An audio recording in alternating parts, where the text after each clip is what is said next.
Hi all, so my boyfriend, 26M, and I, 23F, recently planned a trip to Las Vegas with a few of our other couple friends. There were supposed to be a total of 6 of us, but due to my job, my request for time off was denied, and I was unfortunately unable to go. I wouldn't have cared so much about missing work anyway, to be honest, but I had just recently gotten this job. When I found out that I wasn't able to go, I was understandably upset and didn't really want my boyfriend to go either. Call me selfish, but I didn't want to sit at home alone while my boyfriend and our other friends were enjoying their time on a trip I was supposed to be on as well. We argued a bit for a few days about him going, and I eventually gave in and said he could go. We had set, in my eyes, very clear boundaries about what was and what was not okay regarding girls, adult entertainment clubs, and so on. Some of my boundaries were, when at an adult entertainment club, looking is allowed, money is okay to be thrown, obviously, because this is how these women make their money, no touching, grinding, or dancing with other women. No talking to women in a flirting or suggestive way, no giving out your phone number to girls, and the obvious no kissing other people or doing the deed with them. There were some others that I don't think are that relevant to the story. He agreed to all these, and we have pretty good trust. Most of my anger was coming from the fact that I wasn't able to go and have fun with them. So, when they went on the trip, I was sad and feeling bad for myself the whole time, but I called my boyfriend every day to see what they were doing and if they were having fun. I didn't suspect anything at all, our friends acted normal, and so did he. When he got back, one of our friends in the group, we'll call her Sarah, pulled me aside to let me know that my boyfriend had, in fact, been grinding on women, taking them back to the Airbnb, and doing God knows what with them. She said she had never heard anything that indicated they'd done something intimate, but I'm not stupid, and I think she was trying to make the situation seem less severe. Needless to say, I freaked out immediately and confronted my boyfriend, who adamantly denied everything, as I had expected. I called the rest of our friend group behind his back to confirm, and every single one of them said the same thing. Almost every night, he would get super drunk and bring home a girl, sometimes 2, and bring them to his bedroom and shut the door. None of them admitted to hearing anything intimate happening either. Again, I'm not sure if I believe them. I have no proof, but a gut feeling tells me something further than just hanging out or cuddling happened. Regardless, I confronted my boyfriend, saying I was getting fed up with him lying to me. He kept denying it until he eventually fessed up and admitted everything but seemed genuinely confused as to why I was mad, stating that what happens in Vegas stays in Vegas. I literally stood there with the most shocked face. I explained that we set these boundaries for a reason, and that saying is just a saying and should not be taken literally, especially if you're in a relationship.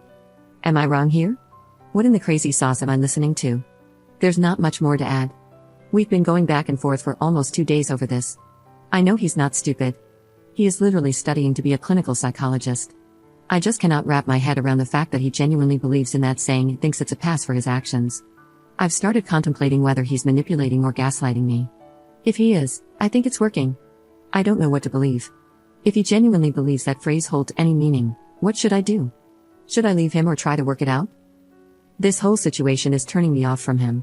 It feels childish, like a child trying so hard to convince their parents that they didn't know something they absolutely did know. In both scenarios, whether he genuinely believed that was a thing or is just using it as an excuse, I'm extremely turned off. Part of me wants to work it out with him because we have been together for 3 years. He helped me through a lot of trauma, moved across the country to be with me, was the only one who stayed around during my substance addiction, and laid at my bedside after my attempt. I don't want to throw 3 years away because of something that happened on a vacation, but I'm just so torn right now. Thank you for reading, and sorry for the very long post and any typos. It's 3 a.m., and I've been keeping myself awake thinking about this. Update 1. It's 7 a.m., and I've woken him up, telling him that he needs to start getting his belongings together as I no longer feel comfortable living under the same roof as him. We split the rent, but my name is on the lease, and I pay all the utilities, internet, and so on, so I will have no problem being able to afford this apartment on my own. However, he is already trying to start problems about moving out with more delusional sayings like, I seriously didn't know, and, I love you, if I wanted them I would have stayed there, blah blah blah.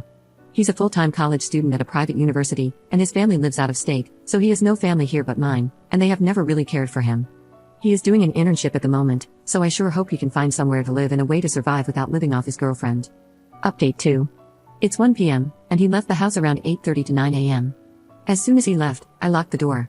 I was literally so happy I got an opportunity to get him out because I knew once he got back in, knowing I was going to break up with him, he wouldn't let me leave or something worse. I started gathering his stuff. He has no key to the apartment since we share a set of keys, so I'm ready to hear him slamming at the door later. To try to avoid this, I've left all his stuff, plus almost everything he bought, outside the door of the main entrance. Our apartment building has an access code that we, as tenants, can request to change every 6 months. I'm going to talk to my landlord about that, as no one has requested to change the access codes in a couple of years. He still hasn't returned or tried to call me, but I'm not waiting around. Everything he needs is outside the door. Update 3. He came back, and let me tell you, it was a crap show, but better than what could have been. Sorry for taking a while to update. He showed up at the apartment around 9:30 p.m., drunk but relatively calm. I'm not sure if he was so drunk he didn't realize that his stuff was outside the main building door, or if he just didn't care, but he walked right past his stuff and straight to our apartment door. I didn't realize he was there until I heard fumbling at the door and then finally realized he was back. I was sitting on the couch and was really not expecting him to come back, but when I heard that knock on the door, I knew it was him.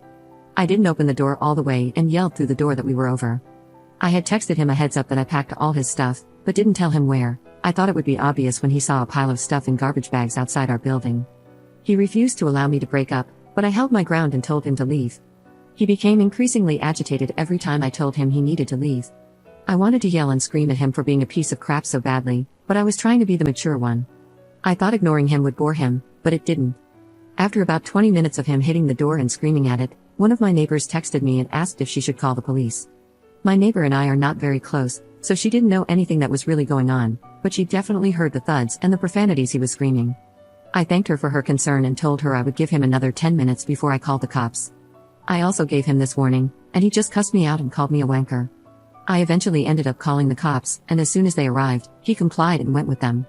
The officer said I could go to the courthouse the next day and file for an order of protection to more firmly ensure he couldn't come to the apartment anymore, but obviously couldn't guarantee that it would stick since these were not necessarily dangerous pretenses. He dropped his tough guy act as soon as the actual authority figures got there. As he was being escorted away, he switched from screaming profanities at me to begging for my forgiveness and apologizing. What a mind-boggling experience. So, I'm sitting here at 12:30 a.m. trying to calm my mind and finally get some sleep. Tomorrow, I have an appointment with my PCP to get tested, and I will stop at a hardware store to get some new locks for my apartment to be safe. I had to wait for my landlord's approval for the locks first, and the access code is also being changed tomorrow. I really am grateful to have such an understanding support system around me, helping me get through this time. Even people I'm not even friends with have reached out. It means a lot. Thanks again to all the comments under this post. Hopefully, this is my last update, at least for a while. However, I will update with the legal process or if anything else happens. Thanks again for your love and support. The internet can be a great place sometimes.